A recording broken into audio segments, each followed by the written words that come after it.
வணக்கம் நண்பர்களே. மருதநில மக்களின் குமரிகண்டம் என்ற தொகுப்பின் பாகம் 1.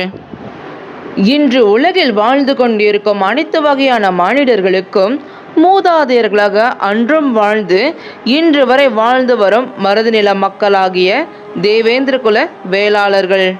ஆம், மருதநில மக்களாகிய தேவேந்திர குல வேளாளர்களாகிய சேர சோழ பாண்டியர்களை உருவாக்கிய மல்லர்களாகிய பல்லர்களே அன்று குமரிகண்டத்தில் வாழ்ந்து வந்த ஆதி முதுக்குடி தமிழர்கள் ஆவார்கள். அன்று அவர்கள் பாண்டியர்கள் என்று அழைக்கப்பட்டார்கள். முற்கால பாண்டியர்கள் என்ற மிக பெரிய ஆலமரத்தின் 3 பெரும் கிளைகளாக சேர சோழ பல்லவ பேரரசர்கள் கிளைத்தன. இன்று உலகில் வாழும் அனைத்து மானிடர்களின் மரபணுக்களை நுட்பமாக சோதித்திருந்தால் அவர்களின் மூலம் அன்று கடலில் மூழ்கி போன குமரிகண்டத்து பாண்டியர்களாகிய பல்லர்களின் மரபணுவாகவே இருக்கும். 10 இந்தியாவை மொத்தமாக வைத்தால் எவ்வளவு இடம் பிடிக்குமோ அவ்வளவு பெரிய நிலப்பரப்பை கொண்டதாக இருந்தது தென்னாடு என்றழைக்கப்பட்ட தென் தமிழக குமரிகண்டம். இன்று நாம் வாழ்ந்து கொண்டிருக்கும் தமிழகத்தின் நிலப்பரப்பை அன்றைய குமரிகண்டத்துடன் ஒப்பிட்டால் 2% கூட தேராது. அப்படி என்றால் அவ்வளவு பெரிய நிலப்பரப்பான குமரிகண்டத்தை ஆண்ட பல்லர்களாகிய பாண்டியர்கள் எவ்வளவு பலம் பொருந்தியவர்களாக இருந்திருப்பார்கள். பெரும் படைபலம், பணபலம், அரசியல் பலம் என்று அன்று குமரிகண்டத்தையே ஆட்டி படைத்த பாண்டிய பேரரசர்களின் சந்ததிகள்தான் இன்றைய தேவேந்திர குல வேளாளர்கள். இந்த குமரிகண்டத்தை தான் பல தொல்லியல் அறிஞர்களும் வரலாற்று பேராசிரியர்களும் நாவலன் தீவு, லெமுரியா கண்டம், கோண்டுவானா, கடல் கொண்ட தென்னாடு, சாம்பத்தீவு என்றெல்லாம் அழைக்கின்றனர். 1960 1970 வரை கடலில் மூழ்கி போன குமரிகண்ட பகுதிகளில் கடற்தள ஆராய்ச்சியாளர்கள் தொடர் ஆராய்ச்சி நடத்தினார்கள். ஆராய்ச்சியின் முடிவில் ஒரு வரைபடத்தை உருவாக்கினார்கள். அந்த வரைபடம் என்ன சொல்கிறது என்றால், அரபிக் கடலுக்கும் தெற்கில் லட்சத்தீவுகள் நீட்சியால் மாலத்தீவின் வடக்கு பகுதியுடன் பிணைந்து தெற்கில் சாகோஸ் ஆர்கிபெலாகோ வரை சுமார் 20,000 மைல் தூரம் வரை குமரிகண்டம் என்ற தென் தமிழகம் இருந்ததாக வரைபடம் பதிவு செய்கிறது. சுமார் 200 அடி ஆழத்திலிருந்து அதற்கும் அதிகமான ஆழத்தில் குமரிகண்டம் மூழ்கி போய்விட்டதாக வரைபடம் தெள்ள தெளிவாக விளக்குகிறது. கடலின் மேலே கப்பலில் பயணித்தவாறே அல்ட்ராசோனிக் என்ற ஒலி சமிஞ்ஞைகளை கடலுக்குள் அனுப்பி கடலின் அடி ஆழம் வரை ஊடுருவி சென்று திரும்பும் ஒலி அலைகளை கப்பலின் தளத்தில் அமைக்கப்பட்டிருந்த கணினி ஒளித்திரையில் தொடர்ந்து பதிவு செய்து 10 ஆண்டு கால கடும் உழைப்பால் வரைபடம் தயாரித்தார்கள். கடலுக்கு நடுவே வடக்கிலிருந்து தெற்காக மிக நீண்ட உயரமான மலையை கண்டார்கள். அம்மலையை தான் குமரி மலை என்றும் மேருமலை என்றும் சங்க இலக்கியங்கள் அழைத்ததாக உணர்ந்தார்கள். இம்மலைகளில் மேற்கும் கிழக்குமாக பல ஆறுகள் ஓடின. அவைகளை எல்லாம் சங்க இலக்கியங்கள் பதிவு செய்து வைத்திருக்கின்றன என்ற உண்மையை உணர்ந்தார்கள். இம்மலையை சுற்றி அமைக்கப்பட்டிருந்த 49 நாடுகளும் அவைகளின் பெயர்களும் சங்க இலக்கியங்கள் அன்றே பதிவு செய்ததை படித்ததை மீண்டும் நினைவுபடுத்தி மகிழ்ந்தார்கள் அந்த ஆராய்ச்சி குழுவினர். அன்றைய மேருமலை என்ற குமரிமலையில் ஓடிய செழிப்பான ஆறுகளால் குமரிகண்டத்து மருத நிலங்கள் செழித்தன. குமரி மலைகளிலும் மருத வயல்களிலும் கனிந்து குலுங்கிய பல வகைப்பட்ட பழ வகைகளையும் நெல் வகைகளையும் பெரும் கப்பல்களில் ஏற்றி வணிகம் செய்தார்கள் முற்கால பாண்டியர்கள். இந்தியா, ஆப்பிரிக்கா, மடகாஸ்கர், ஆஸ்திரேலியா போன்ற நாடுகள் அன்று குமரிகண்டத்துடன் இணைந்திருந்தன என்பதற்கான பல ஆதாரங்களை தொல்லியல் அறிஞர்கள் கூறுகின்றனர்.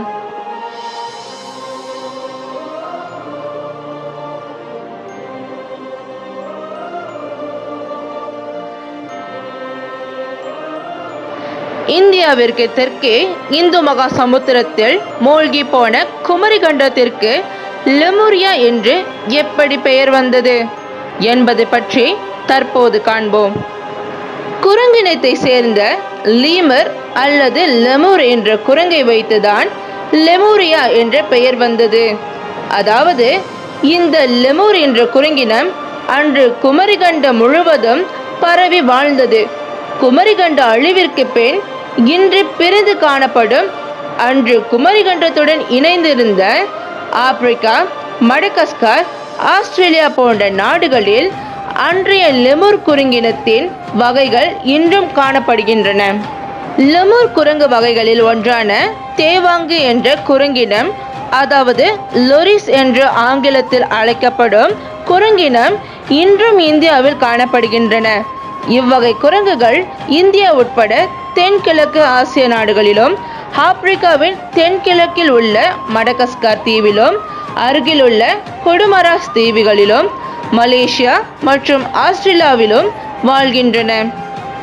மேற்கண்ட நாடுகளை இன்று பல நூறு மைல்களுக்கு கடல்கள் பிரித்து விட்டன என்றாலும் ஒரு காலகட்டத்தில் இத்தனை நாடுகளும் ஒன்றாகவே சேர்ந்திருந்தன என்பதற்கான மிகப்பெரிய அடையாளமாக லெமுர் குரங்கினம் காணப்படுவதால் கடலில் மூழ்கி போன அன்றைய பாண்டியர்களாகிய பல்லர்கள் வாழ்ந்த தென் தமிழகத்தை உலக வரலாற்றாசிரியர்கள் லெமுரியா என்று அழைத்தனர்.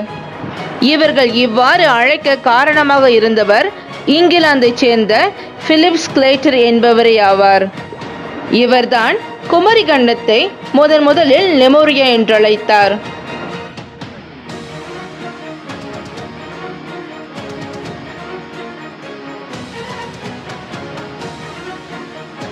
பன்மொழி புலவர் க. அப்பாதுரை அவர்கள் தான் எழுதிய குமரிகண்டம் அல்லது கடல் கொண்ட தென்னாடு என்ற புத்தகத்தில் அன்று வாழ்ந்த குமரிக்கண்ட மனிதர்களுக்கு 2 கண்களுக்கும் நடுவே பட்டாணி அளவில் துருதி கொண்டிருந்த ஒரு மேட்டு பகுதி இருந்ததாகவும், இந்த பகுதி மிகவும் உணர்வு கொண்டதாகவும், இதன் மூலமாக பின்னெடுக்கும் சில நிகழ்வுகளை முன்பே உணரக்கூடிய பண்பை அம்மக்கள் பெற்றிருந்தனர் என்று கூறுகிறார்.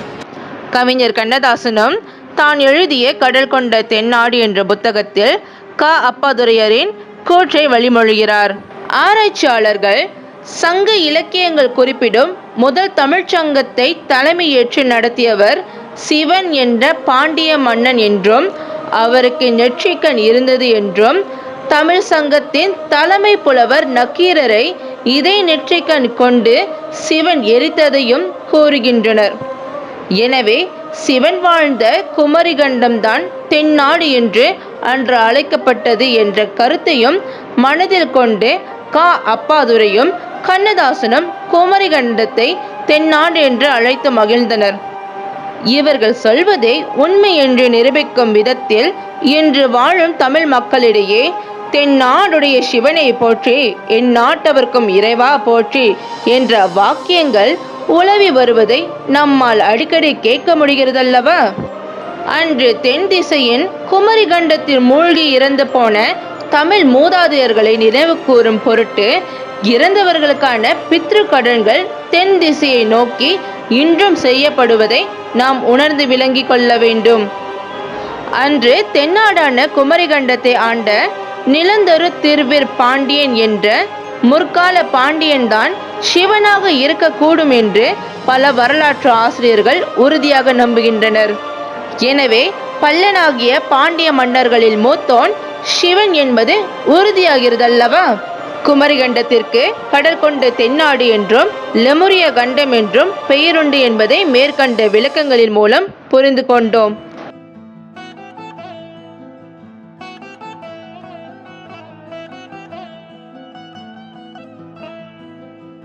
அக்காலங்களில் குமரிகண்டம் முழுவதும் பல வகைப்பட்ட நாவல் மரங்கள் அடர்ந்து வளர்ந்திருந்ததால் நாவல் மரங்கள் சூழ்ந்திருந்த குமரி மலையையும் குமரியின் மருத நிலத்தையும் நாவலந்தீவு என்று அழைத்தன சங்க இலக்கியங்கள். தமிழில் உருவான பெருமதிப்புமிக்க பல வகைப்பட்ட இலக்கியங்களையும் புராணங்களையும் களவாடி சென்று சமஸ்கிருதத்தில் மொழிபெயர்த்தனர் ஆரிய பிராமணர்கள். அது மட்டுமின்றி மூலத்தமிழ் ஏடுகளை தீ வைத்து கொளுத்தினார்கள். நாவலன் தீவு என்ற பெயரை சாம்பத்தீவு என்று மொழி மாற்றம் செய்து நாவலன் தீவு என்ற உச்சரிப்பையே மழுங்கடித்து மறக்கடித்து விட்டனர். தமிழ் ஆர்வலர்களின் பெரும் முயற்சிதான் தற்போது நாவலன் தீவு மீண்டும் புத்துயிர் பெற்று கொண்டு வருகிறது. ஆம், சமஸ்கிருதத்தில் நாவல் சம்பென்று அழைக்கப்படுவதே இதற்கு காரணமாகும். இப்பொழுது நாவலன் தீவுக்கு சம்பத்தீவு என்று எப்படி பெயர் வந்தது என்பதை இக்காணொலியை பார்த்து கொண்டிருப்பவர்கள் புரிந்து கொண்டிருப்பீர்கள் என்று நம்புகிறேன்.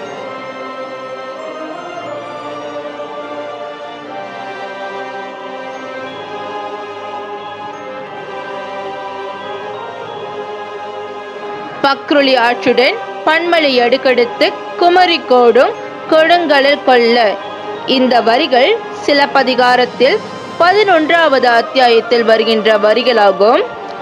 பல மலை அடுக்குகள் கொண்ட குமரி மலை என்ற ஒரு மலை இருந்ததாகவும் அதில் பக்ருளி என்ற பேராறு ஓடியதாகவும் கொடிய சுனாமி வந்து அவைகளை எல்லாம் மூழ்கடித்து விட்டதாகவும் சிலப்பதிகாரம் விவரிக்கிறது. சிலப்பதிகாரத்தில் குமரி என்ற வார்த்தை கையாளப்பட்டிருப்பதால் தமிழறிஞர்களும் வரலாற்று ஆசிரியர்களும் கடலில் மூழ்கி போன கண்டத்தை குமரி கண்டம் என்றே பேசவும் எழுதவும் செய்தனர்.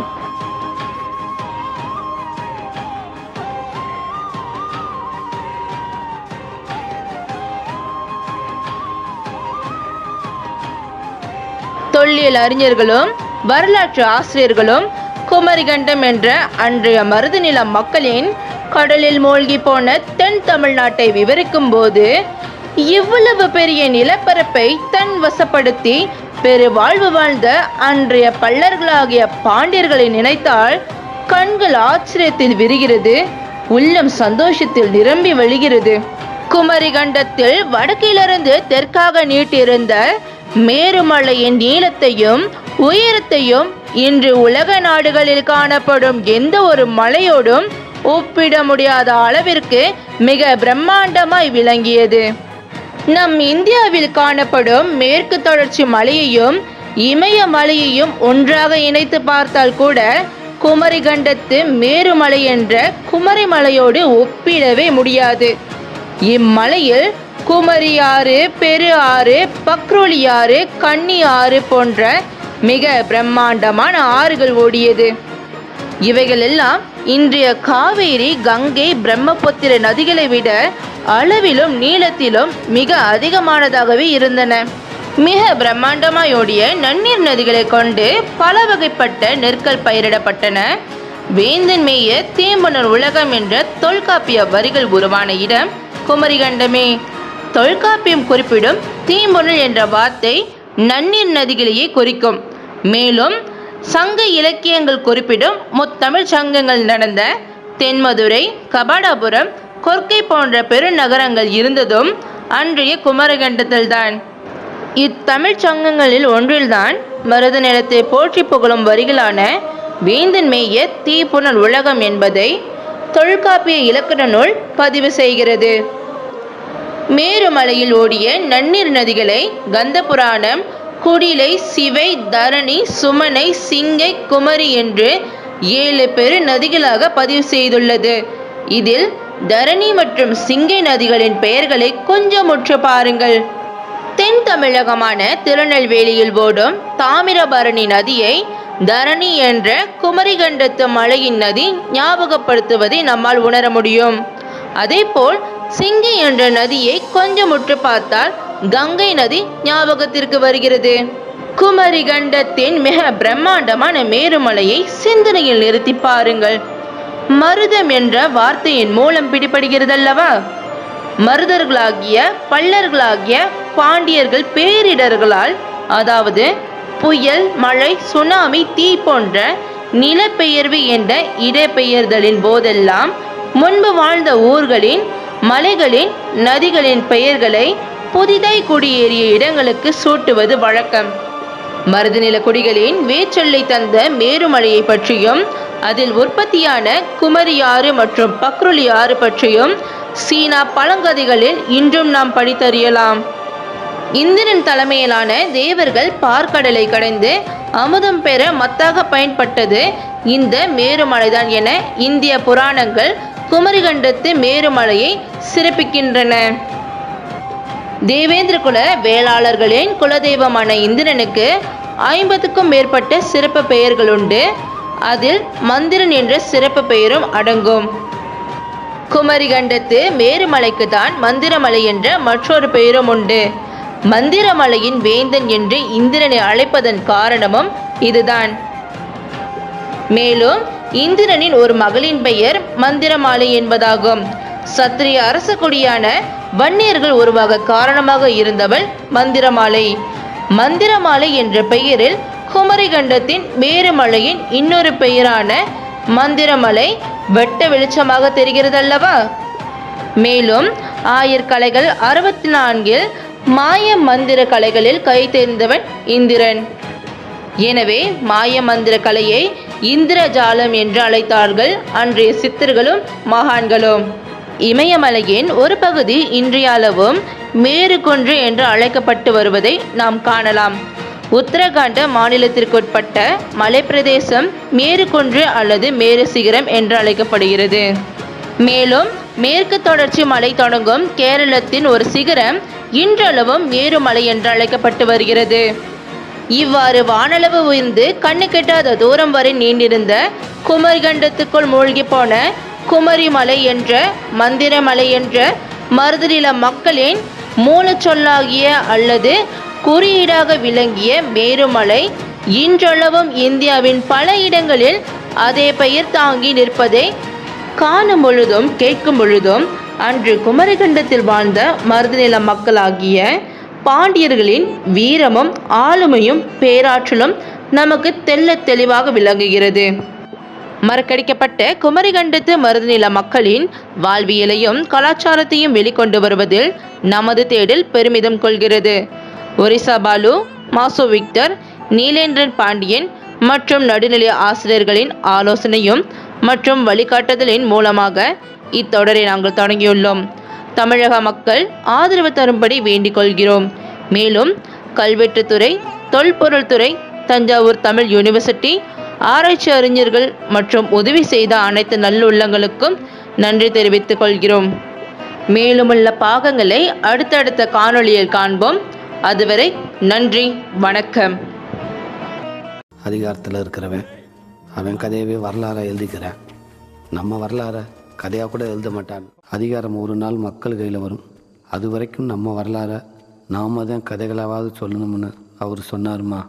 நம்ம கேட்டு வளர்ந்த கதைங்க தான் ஒவ்வொரு தலைமுறையையும் உருவாக்குது.